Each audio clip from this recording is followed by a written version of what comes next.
Hi everyone, എല്ലാവർക്കും സുഖമല്ലേ? എന്നുണ്ട് വിശേഷമൊക്കെ? ഇന്ന് എൻ്റെ ബർത്ത്ഡേ ആണ്, 19th നവംബർ. ഏകദേശം വൈകുന്നേരം 5:15. ഒരു കേക്ക് ഉണ്ടാക്കി മുറിച്ചാലോ എന്ന് വിചാരിക്കുക. ബേക്ക് ചെയ്തിട്ടുള്ള കേക്കല്ല, ക്രേപ്സ് കേക്ക്. ഈ പാൻ കേക്ക് പോലെ ക്രേപ്സ് ഉണ്ടാക്കിയിട്ട് അതിൻ്റെ ഇടയ്ക്ക് വിപ്ഡ് ക്രീം വെച്ച് ഒരു അറ്റംപ്റ്റ് ചെയ്യാമെന്ന് വിചാരിച്ചു. അപ്പം നമുക്ക് ഉണ്ടാക്കിയാലോ? ക്രേപ്സ് ഉണ്ടാക്കാൻ വേണ്ടി ആദ്യം വേണ്ടത് മൈദ, മുട്ട, പാല്. പിന്നെ ഞാൻ ആക്കുന്നത് ഒരു ബ്രൗൺ ഷെയ്ഡുള്ള ഒരു ചോക്ലേറ്റ് മിക്സ് ആയിട്ടുള്ള ക്രേപ്പാണ്, അതുകൊണ്ട് കൊക്കോ പൗഡർ, പിന്നെ ഷുഗർ, സോൾട്ട്, ഇടയ്ക്ക് ലെയർ ചെയ്യാൻ വേണ്ടിയിട്ട് വിപ്ഡ് ക്രീം. അത് ഞാൻ ഇത് വിപ്പ് ചെയ്യാൻ വേണ്ടിയിട്ട് ക്രീം വാങ്ങിയിട്ടുണ്ട്. പിന്നെ ഇൻ കേസ് അത് വർക്കൗട്ട് ആയില്ലെങ്കിൽ ഇതും വാങ്ങിയിട്ടുണ്ട്. ഇത് ജസ്റ്റ് ഇങ്ങനെ ആക്കിയാൽ വിപ്ഡ് ക്രീം വരും. പിന്നെ അതിൻ്റെ കൂട്ടത്തിൽ ഇതാണ് എൻ്റെ ഫേവറേറ്റ് പാർട്ട്, ഇത് ലോട്ടസ് ബിസ്കോഫിൻ്റെ ടോപ്പിങ്ങാണ്. ഇതെനിക്ക് ഭയങ്കര ഇഷ്ടമുള്ള ടേസ്റ്റുള്ള സംഭവമാണ്, ട്രൈ ചെയ്യാമെന്ന് വിചാരിച്ചു. പിന്നെ ഇത് ചുമ്മാ ഡെക്കറേറ്റ് ചെയ്യാൻ വേണ്ടി ഇവിടെ പെന്നിൽ പോയപ്പോൾ കിട്ടിയതാണ്. ഇത് വേണമെന്നില്ല. പിന്നെ ഈ കപ്പാണ് ഞാൻ മെഷർ ചെയ്യാൻ എടുക്കുന്നത്. അപ്പം ഉണ്ടാക്കിയാലോ? ഒരു കപ്പ് മൈദയ്ക്ക് 1 ഗ്ലാസ് പാല്, 2 മുട്ട, അതാണ് കണക്ക്. ഞാൻ ബേക്കിങ്ങിലും ഇതിലൊന്നും വലിയ സംഭവമല്ല, ഇതിങ്ങനെ അരിച്ചെടുക്കുന്നതാണ് നല്ലതെന്ന് വീഡിയോസിൽ കണ്ടു. ആക്ച്വലി അരിക്കാൻ ഇച്ചിരി വീണ് പോയി.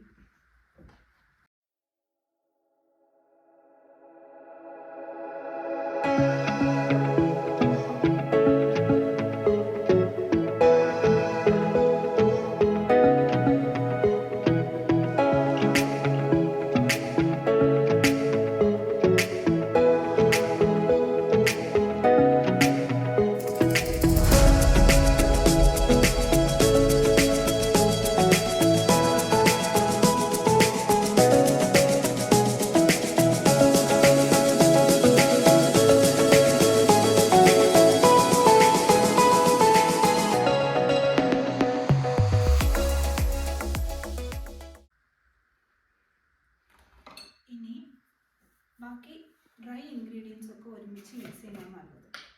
1 കപ്പ് മൈദയ്ക്ക് 1 സ്പൂൺ പഞ്ചസാര. അപ്പം 1, 2, 2.5 ചെറിയ സ്പൂണാണ്. പിന്നെ ഇച്ചിരി ഒരു ടേസ്റ്റ് ഞാൻ ഇത്ര ഉപ്പിട്ടു. ഡ്രൈ ഇൻഗ്രീഡിയൻസ് ഒക്കെ ഒന്ന് മിക്സ് ചെയ്യണം. ആക്ച്വലി കൊക്കോ പൗഡർ ചേർക്കണം, അതിന് മുന്നേ ഞാൻ മിക്സ് ചെയ്യാൻ ഓർത്തു. കൊക്കോ പൗഡർ എത്ര ചേർക്കണമെന്ന് എനിക്ക് അറിയത്തില്ല. സോ ഞാൻ ഇടുമ്പം എനിക്ക് വേണ്ട ഒരു ബ്രൗണിഷ് കളർ ആകുന്നത് വരെ ആഡ് ചെയ്യാമെന്നാണ് വിചാരിക്കുന്നത്. ഒരു സ്പൂൺ ഇത്ര എടുത്തിട്ടുണ്ട്. നമുക്ക് നോക്കാം പോരണ്ടോന്ന് കണ്ടിട്ട്. 2 സ്പൂൺ, വലിയ സ്പൂൺ. എനിക്ക് ടീസ്പൂൺ, ടേബിൾ സ്പൂൺ ഒക്കെ ഏതാണ് കൺഫ്യൂഷനാണ്. അത്യാവശ്യം ഒരു വലുപ്പമുള്ള സ്പൂൺ.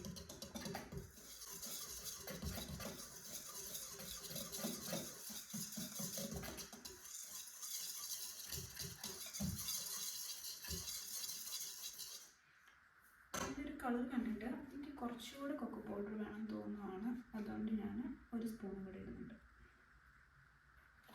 മേ ബി ഇതും അരിക്കണമായിരിക്കും, സീവ് ചെയ്യണമായിരിക്കും, എനിക്ക് അറിയത്തില്ല.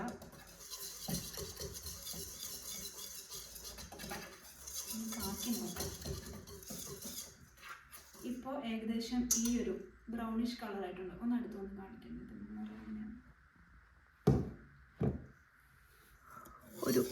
ഈ ഒരു കളറായിട്ടുണ്ട്. ഇനിയാണ് നമ്മുടെ വെറ്റ് ഇൻഗ്രീഡിയൻസ് ചേർക്കുന്നത്. പാല് 2.5 ഗ്ലാസ്, ക്രേപ്സിന് 2.5 ഗ്ലാസ് പാൽ തന്നെ. പക്ഷെ ഞാൻ അരിക്ക് 2.5 ഗ്ലാസ് പാൽ. ഞാൻ 2 ഗ്ലാസ് ചേർത്ത് മുട്ട ഇട്ടിട്ട് മിക്സ് ചെയ്തതിന് ശേഷം വേണമെങ്കിൽ 1/2 ഗ്ലാസ് നോക്കി അളന്നളന്ന് ചേർക്കാമെന്ന് വിചാരിച്ചു.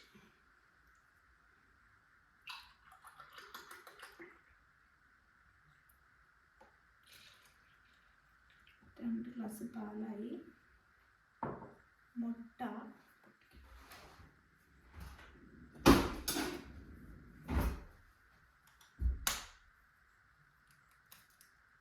1 ഗ്ലാസ് അരിപ്പൊടിക്ക് 1 ഗ്ലാസ് മൈദയ്ക്ക് 2 മുട്ടയാണ്. അപ്പം 2 ഗ്ലാസ്സിന് എത്ര മുട്ട വേണ്ടി വരും ടീച്ചർ? 5 മുട്ട.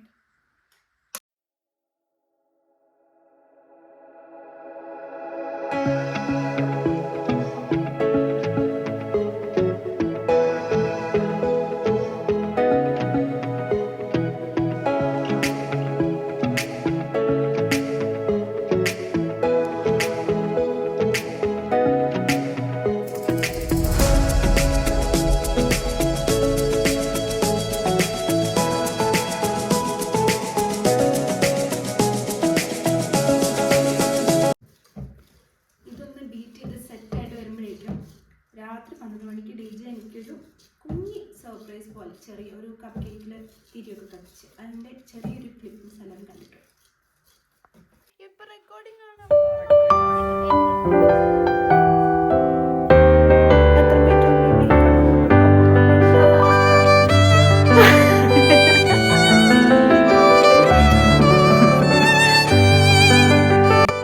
Happy birthday, dear.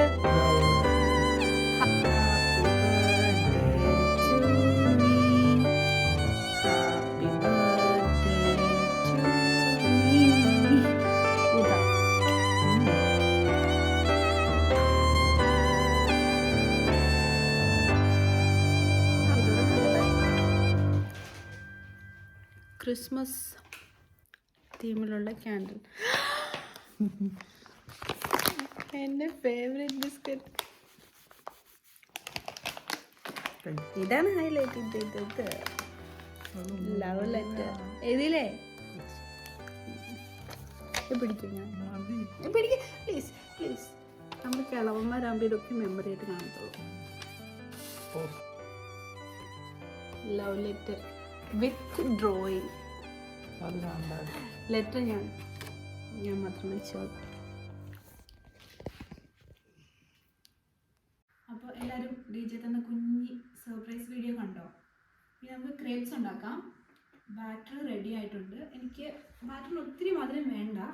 എനിക്ക് ടേസ്റ്റ് ചെയ്തപ്പോൾ എന്നാൽ ഇച്ചിരി കൂടെ മധുരം വേണം തോന്നിയതുകൊണ്ട് ഞാനൊരു എന്താ പറയണ്ടത് ഒരു നുള്ളു പഞ്ചസാരയും കൂടി ചേർത്തു. 1 സ്പൂൺ കഷ്ടി ചേർത്തു. ഇനി ഞാനിവിടെ പാൻ ചൂടാക്കാൻ വെച്ചിട്ടുണ്ട്. ഇത് ഒരു എന്താ പറയണ്ടേ, ചില ആൾക്കാർ ഇച്ചിരി ബട്ടർ ആഡ് ചെയ്തിട്ടാണ് ക്രേപ്സ് ഉണ്ടാക്കുന്നത്. ഞാൻ ബട്ടർ ആഡ് ചെയ്യാണ്ട് കഴിഞ്ഞ ദിവസം ആക്കിയപ്പോൾ ആയി വന്നിട്ടുണ്ടായിരുന്നു. ഭയങ്കര ചൂടാകേണ്ട ആവശ്യമില്ല. ഫസ്റ്റ് ഒരെണ്ണം ഉണ്ടാക്കി നോക്കാം. ഇതാ ഇങ്ങനെ നല്ല ബാറ്ററി വന്നിട്ടുണ്ട് കേട്ടോ. പാല് ഞാൻ എക്സ്ട്രാ ചേർക്കേണ്ടി വന്നില്ല. ആദ്യത്തെ ഒരെണ്ണം ആക്കിയതിന് ശേഷം 1/2 ഗ്ലാസ് പാല് ഞാൻ നേരത്തെ ആഡ് ചെയ്തില്ലല്ലോ, അത് വേണോ എന്ന് ഫസ്റ്റ് ഒരെണ്ണം ആക്കിയിട്ട് നോക്കാൻ ഓർത്തു. എനിക്ക് തോന്നുന്ന പാല് വേണം. ഇത് കൺസിസ്റ്റൻസി കുറച്ച് തിക്കാണ്. ഇങ്ങനെ കറക്കി ഒരെണ്ണം ആക്കിയെടുക്കുക. ചെറിയ ഇത് ലംസ് ഉണ്ട്, സാരമില്ല. ലംസ് നമുക്ക് വേണ്ടെന്ന് അവോയ്ഡ് ചെയ്യും, കഴിക്കാം. ഏകദേശം 1 മിനിറ്റ് വേണം ഒരെണ്ണം കുക്കായി വരാൻ വേണ്ടി. ഈ വെറ്റായിട്ടുള്ളതൊന്ന് ഡ്രൈ ആയി വരണം. എന്നിട്ട് തിരിച്ചിട്ടിട്ട് വേണം കുക്ക് ചെയ്യാൻ വേണ്ടി.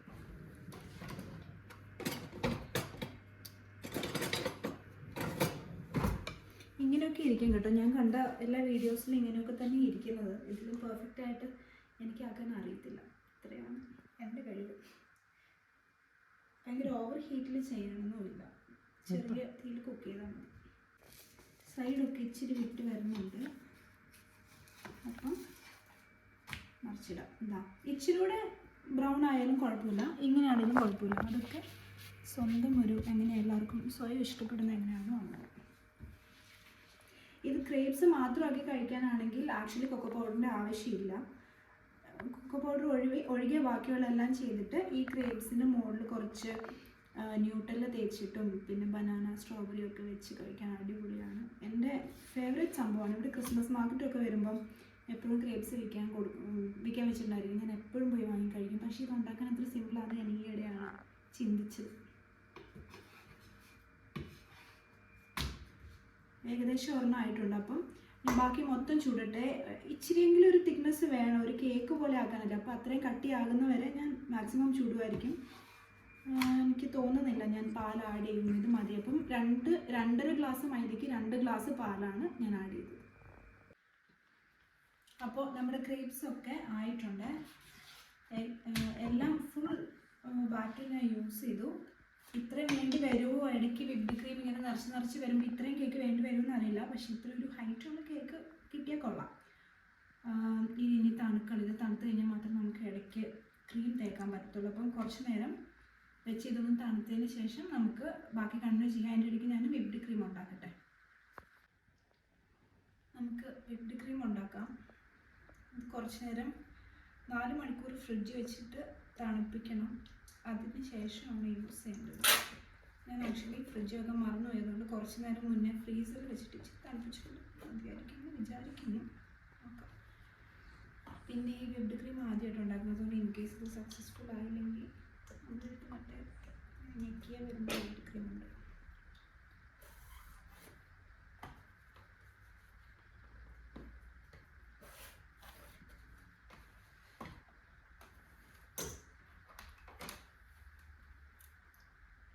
എങ്ങനെ DJ 1 2 3 4 അല്ലേ?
ചെറിയൊരു ഔട്ട്ഫിറ്റ് ചേഞ്ച് ഉണ്ട് കേട്ടോ. ഞങ്ങൾക്ക് പുറത്ത് പോകാൻ സമയമായി. അപ്പം കേക്ക് ഒന്ന് തണുത്ത് വരുമ്പോഴേക്കും ഞാൻ ഡ്രസ്സൊക്കെ മാറിയിട്ട് വന്നു.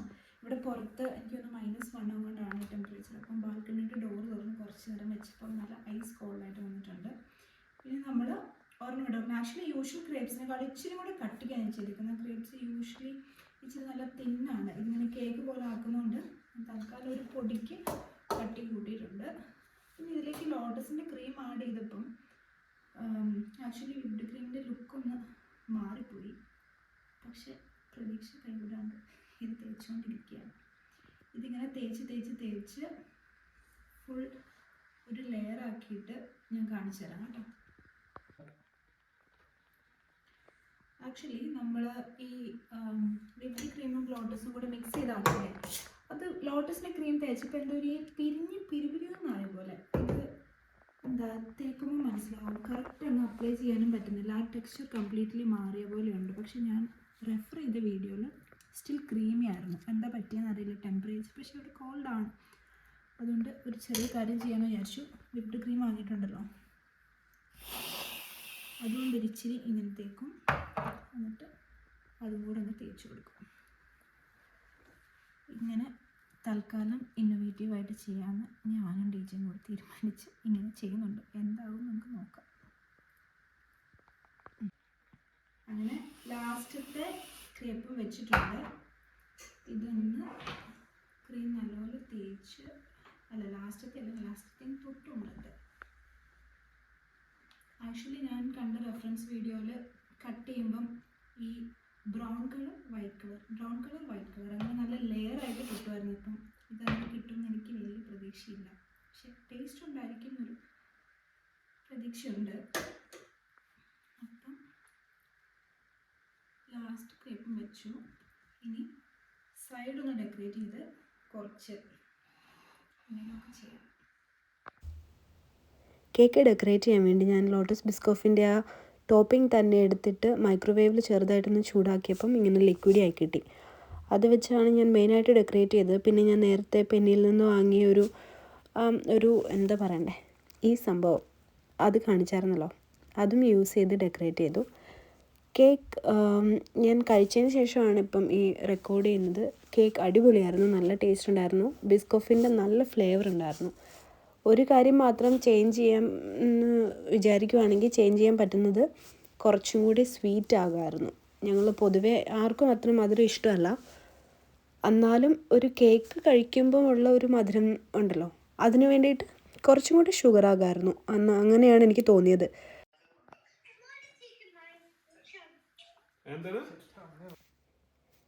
എൻ്റെ ചേച്ചിയും ഫാമിലിയും UK നിന്ന് വീഡിയോ കോൾ ചെയ്തായിരുന്നു കേക്ക് കട്ട് ചെയ്യുന്ന സമയമായപ്പം. അവരോട് ചേട്ടായി സംസാരിക്കുന്നതാണ് കാണുന്നത്. ഞങ്ങൾ ആദ്യമായിട്ടാണ് ഞാനും ചേട്ടായും ഒരുമിച്ച് ജമുന പിന്നെ ബർത്ത്ഡേ ഒക്കെ സെലിബ്രേറ്റ് ചെയ്യാൻ പറ്റുന്നത്. ഫാമിലിയുടെ കൂടെ ചെയ്യാൻ പറ്റിയതിൽ എനിക്ക് ഭയങ്കര സന്തോഷമുണ്ട്. കേക്ക് ഞാൻ പറഞ്ഞ പോലെ നല്ലതായിരുന്നു.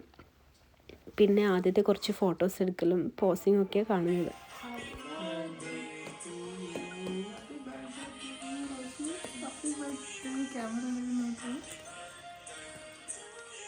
ഇതെന്താകും എന്നുള്ളൊരു ടെൻഷനുണ്ട്.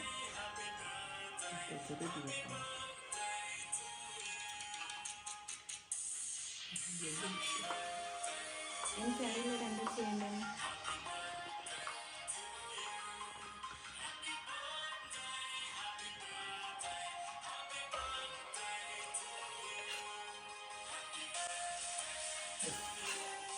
ചേട്ടാ ഇതിന്റെ കേക്കിന്റെ സൈഡ് വ്യൂ എടുക്കണേ.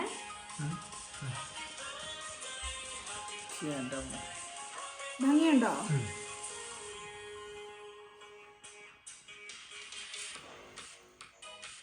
സംഭവം ഈസി കേക്ക് അല്ലേ?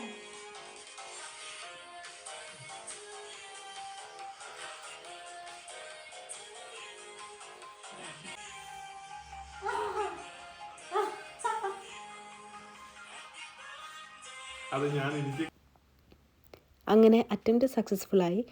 ഞാൻ വിചാരിച്ച പോലെ തന്നെ ആ ബ്രൗൺ ആൻഡ് വൈറ്റ് ലെയർ അത് നല്ലപോലെ വന്നിട്ടുണ്ടായിരുന്നു. പറഞ്ഞതുപോലെ വേണമെങ്കിൽ ഒന്നും കൂടി ഷുഗർ ആഡ് ചെയ്യായിരുന്നു. ഞങ്ങൾ ലോട്ടസിന് ക്രീം കൂട്ടി നല്ലപോലെ കഴിച്ചു. അങ്ങനെ നമ്മൾ എവിടെ പോവാ? കേക്ക് മുറിച്ചു. ഏഷ്യൻ റെസ്റ്റോറൻറ്റിൽ ഓൾ യു ക്യാൻ ഈറ്റിൽ പോയിട്ട് വയറ് നിറച്ചും സീ ഫുഡ് കഴിക്കാൻ പോവാം. അയ്യോ നിൻ്റെ തല കാണുന്നില്ല. Bye bye. എൻ്റെ ബർത്ത്ഡേ കഴിഞ്ഞിട്ട് കുറച്ച് ദിവസം കഴിഞ്ഞിട്ടാണ് ഞാനിപ്പോൾ ഈ വീഡിയോ പോസ്റ്റ് ചെയ്യുന്നത്. അതിന് മെയിൻ റീസൺ എനിക്ക് കോൾഡ് വന്നിട്ട് എൻ്റെ ഒച്ചയില്ലാണ്ടായിപ്പോയി. അതുകൊണ്ടാണ് ഇത്രയും ലേറ്റായത്. ഈ ബർത്ത്ഡേ ഭയങ്കര സ്പെഷ്യലായിരുന്നു, ഭയങ്കര കാമായിരുന്നു. എനിക്ക് DJ വേറെയും കുറേ ഗിഫ്റ്റ്സ് തന്നിട്ടുണ്ടായിരുന്നു. കല്യാണം കഴിഞ്ഞപ്പോൾ DJയുടെ വീട്ടിൽ നിന്ന് എല്ലാവരും എന്നെ ദിയ എന്നാണ് വിളിക്കുന്നത്. ഈ സ്ക്രീൻഷോട്ട്സൊക്കെ എനിക്ക് ഒരുപാട് വിഷസും ഒരുപാട് നല്ല മൊമെൻറ്റ്സും കിട്ടിയിട്ടുണ്ടായിരുന്നു. എന്നാലും കുറച്ച് മെസ്സേജസ് എനിക്കിവിടെ ഈ വീഡിയോയുടെ കൂടെ വേണം തോന്നി. ഞാൻ എപ്പോഴെങ്കിലും ഫ്യൂച്ചറിൽ ഈ വീഡിയോ എടുത്ത് കാണുമ്പോൾ എനിക്ക് ആ മെമ്മറീസും ഈ ബർത്ത്ഡേയുടെ കൂടെ ഉണ്ടായാലും നല്ലതായിരിക്കും തോന്നി. അങ്ങനെയുള്ള കുറച്ച് സ്ക്രീൻഷോട്ട്സാണിത്. വീഡിയോ കണ്ട എല്ലാവർക്കും ഒരുപാട് താങ്ക്സ്.